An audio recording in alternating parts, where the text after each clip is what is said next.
Acheté en 1959 par Jean-Claude Brialy, le domaine de Monthyon est une immense demeure qui a accueilli de nombreuses célébrités, toutes venues chercher l'apaisement et la douceur de vivre. Hôte chaleureux et protecteur, l'acteur décédé en 2007 était un ami aux petits soins pour ses invités. À seulement 26 ans, Jean-Claude Brialy achetait une gigantesque demeure à Meaux en 1959, le domaine de Monthyon, dont plusieurs images ont été dévoilées par France 3.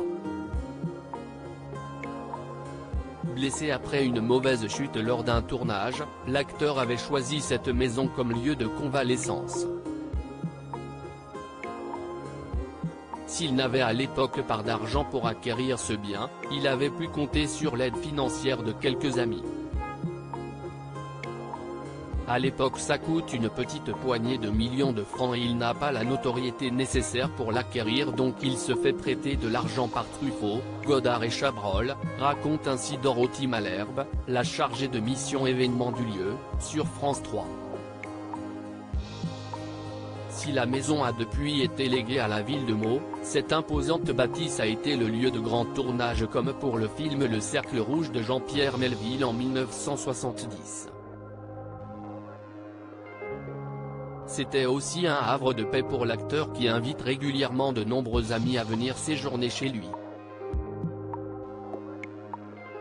J'essaye de m'évader. Il y a généralement entre 8 et 15 personnes dans la maison et c'est moi qui fais le marché, confiait le comédien. D'ailleurs, pour ses copains, il ne compte pas. Piano pour son amie la chanteuse Barbara, chambre cosy pour Catherine Deneuve et Françoise d'Orléac. Romy Schneider était d'ailleurs venue dans ce cocon lorsqu'elle avait dû faire face au décès soudain de son fils. Pour rappel, son fils David est mort le 5 juillet 1981 à seulement 14 ans après avoir escaladé le portail de la maison des parents de son beau-père à Saint-Germain-en-Laye. Il avait perdu l'équilibre, et s'était perforé l'artère fémorale sur les pics de la grille. On a dénombré plus de 500 invités prestigieux au cours de sa vie dans le monde des arts, le monde du cinéma bien sûr mais du théâtre, de la peinture, de la musique, de la politique.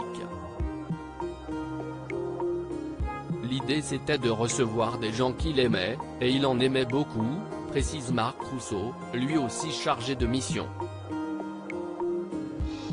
Jean-Claude Brialy a vécu ses derniers jours dans cette maison avant de s'éteindre en 2007.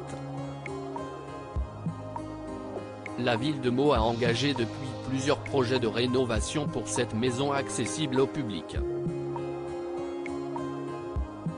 En 2023 et 2024, plusieurs aménagements seront opérés. Au niveau de la piscine, la verrière deviendra un lieu de création et de spectacle. La maison avoisinante se transformera en lieu de résidence. L'actuel tennis devrait normalement être remplacé par un théâtre de verdure. Enfin, le jardin potager sera remis en état et accueillera toutes sortes de végétaux, variétés anciennes et fruits locaux.